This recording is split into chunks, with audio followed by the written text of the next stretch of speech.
Have you ever felt like your emotions were waves that could toss you anywhere they pleased? Have you ever wished you could stand at the helm of your own inner ocean, steering even when storms arrive? Welcome back to the channel, my friends. I'm glad you've returned. Today we are going to explore how to navigate emotions, not by fighting them into silence, but by learning to sail with skill, awareness, and purpose. 2 ideas will steer our course. First, emotions are not enemies to be eliminated, they are currents to be understood. Second, true emotional freedom doesn't mean never feeling anger, sadness, or fear, it means not being ruled by them. Imagine the heart as a vast ocean. Some days it's calm and glassy, reflecting the sky in perfect stillness.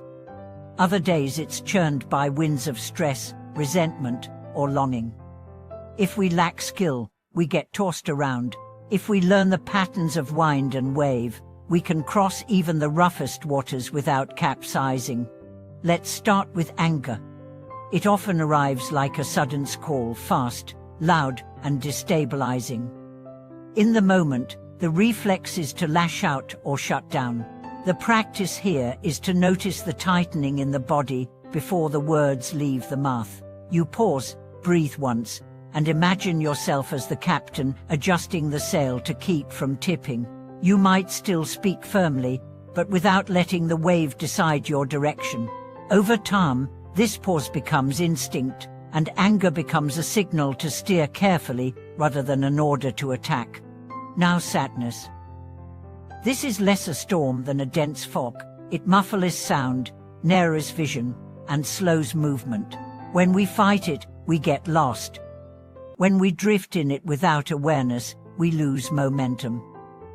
The middle way is to acknowledge its presence while keeping the compass in hand.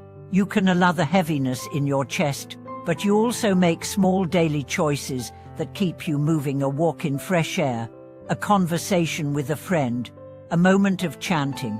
These are like sounding the ship's horn in the fog, reminding yourself and others that you're still here, still moving. A joy, too, can be tricky. It feels like sunshine and smooth sailing, but without awareness it can make us careless. We might spend recklessly, promise rashly, or forget that calm seas can change. A skillful captain enjoys the fair weather but still keeps the sails trimmed and the eyes on the horizon. This doesn't mean dampening joy, it means holding it with gratitude and perspective. The Buddhist approach to emotional navigation begins with mindfulness. This is your chart and compass. It means paying attention, not only to what you feel, but to the conditions around the feeling, the thoughts that spark it, the body's signals, the patterns over time. By mapping these, you learn where the reefs and currents lie in your own ocean. One modern practitioner I knew kept an emotional logbook for a year. Each day, she noted the strongest emotion she felt, what triggered it, and how she responded. Over time, she saw that certain triggers repeated particular kinds of criticism, certain memories, specific environments. With that map, she could anticipate storms and prepare, rather than being surprised each time. She said the logbook didn't make the waves smaller, but it made her a far better sailor. In this work, breath is your anchor. In tense meetings, in moments of grief, in sudden delight, return to it, not to erase the feeling, but to keep you from drifting too far off course. Even 3 steady breaths can change your relationship to the wave you're on. Compassion is your wind. When you meet someone else's storm with empathy, your own seas tend to calm.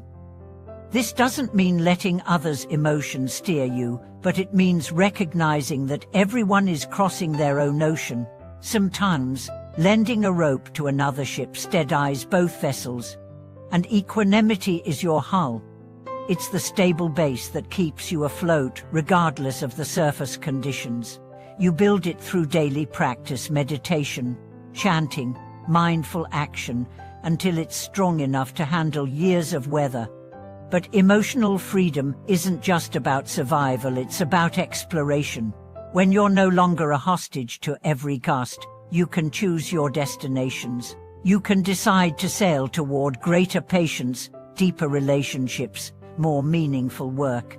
You can navigate away from toxic harbors and into waters where your values are honored.